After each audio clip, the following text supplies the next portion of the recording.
Hey there, this is my augmented reality project, and it has just by far, because it's so interactive and a lot of fun, it's just by far been my favorite unit that we've done so far.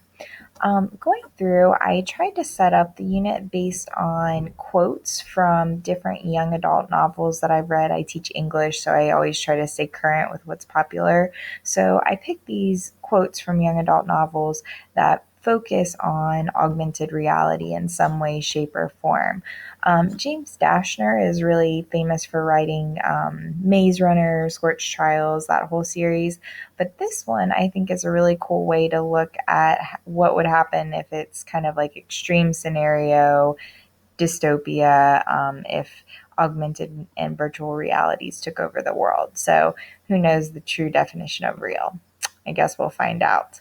The I tried a lot of different apps. I've actually used the Google Glasses for classroom purposes before, and then like Google Expeditions and that kind of stuff. But I wanted to try a few things that you could do just on your phone. So I got an iPhone about 6 months ago, and I love it. I've really enjoyed it. I had always used Android previously, and I downloaded probably five or six different apps and have used them over the last few weeks.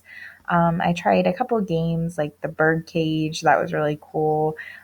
There was one called Stacks or Stacked that I really liked a lot too. Those were like puzzle games. And then I also tried a few more useful augmented reality apps. There was one from IKEA that I loved, where you could place the furniture and see how it looks in your house. And one that I'm going to leave on forever is called Measure. So you can literally just measure how big different things are. And that would be really useful and really helpful. But the actual focus of my presentation is going to be on the television network Oxygen's Forensic Detective app. And it's specifically for iPads, iPhones, those kind of things. So I'm not going to play the video. You can see it in my presentation, but basically, you can kind of see from the screenshot here, you go through and you solve the case of a murder, and it has all the different, true crime terms that forensic detectives would actually use. It's got blood spatter patterns. It's got, bullet analysis. It's got the different alibis and stories, and just all of the details that you might see, in a murder case. And you have to put the details together in a short amount of time. You can see here that the 5:53, it counts you down from 7 minutes. So you have to solve this crime in 7 minutes with the information that the app gives you. And it's really cool because it scans the room and it turns any room you're in into a crime scene. So hopefully that gives you a little bit of background about the app. It was developed in 2018. In 2017, Oxygen went to all crime all the time. So I think this app was to kind of increase interest in that. And it was debuted at CrimeCon. So they really kind of hyped it up. There are many positives to this app, and Ready Player One was a famous book and movie. They made it into a film last year that kind of leads us into the positives. So there, inside the game's two-dimensional universe, life was simple.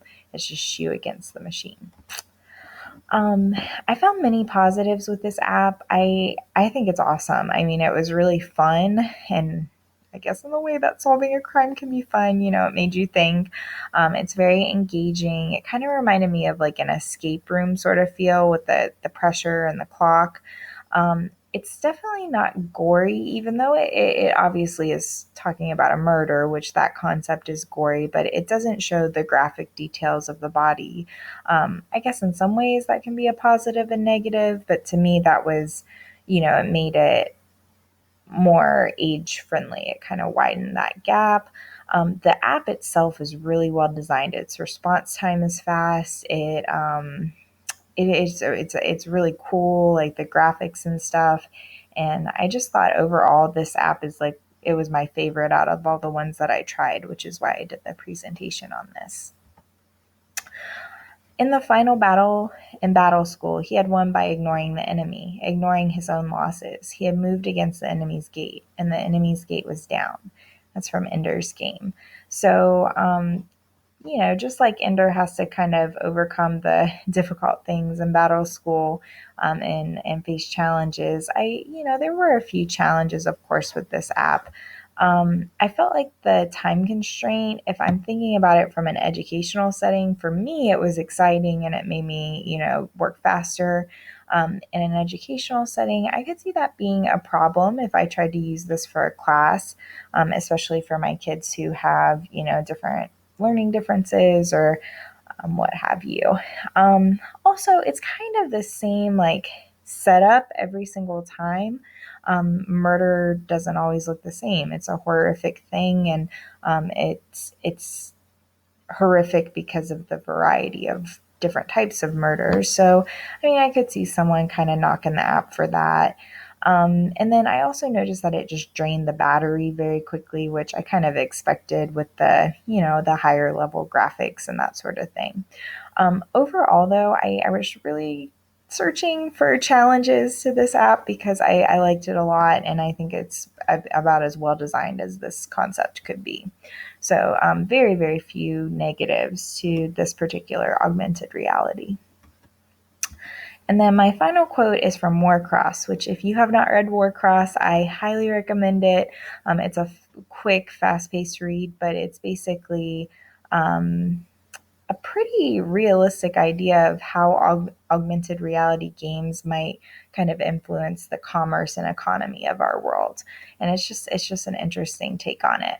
So, Marie Lu says everything's science fiction until someone makes it science fact. And that leads us into the educational possibilities. I think an app like this has huge potential. The fact that this can be on every single iPhone, and roll out updates and different things, I really think that we could use it and leverage it for learning purposes. I worked at a school that had a forensics class, which was by far the most popular class at the school. And to my knowledge, our forensics teacher did not use this app. So I think that, not just in a forensics class, but in many classes, it might be a neat thing. I like that it combines a variety of skills. There's physics, there's math, there's chemistry, there's the storytelling narrative, and it puts these skills together like jobs actually do in the real world. So I think that training purpose is fantastic. And it goes beyond just the forensics. I think that apps like this could really help students prepare better for career and college readiness. Obviously, there are a lot of different augmented reality technologies that are out there. I did a little bit of research, not a ton, but there's a ton of examples of where, augmented reality is used in the medical profession to train surgeons of how to do, certain surgeries. It's used in military training. Even manufacturing, like welding and that sort of thing, they have some augmented realities. But I think that we should actually start using this stuff in the classroom. How are kids supposed to know where they want to go and what path they want to take until they start being exposed to different types of jobs and trainings and things like that? And also for them to recognize that English and chemistry and history, all of these things don't exist separately. We should all, use these things together. And this is a way that I think augmented reality could really help in education. So hopefully this kind of gives you an overview of this app, and then just some general thoughts on how augmented reality might be used in the classroom in the future. And I did use a few different sites for this, mostly from the Oxygen website and things like that. So thank you for your time, and have a great night.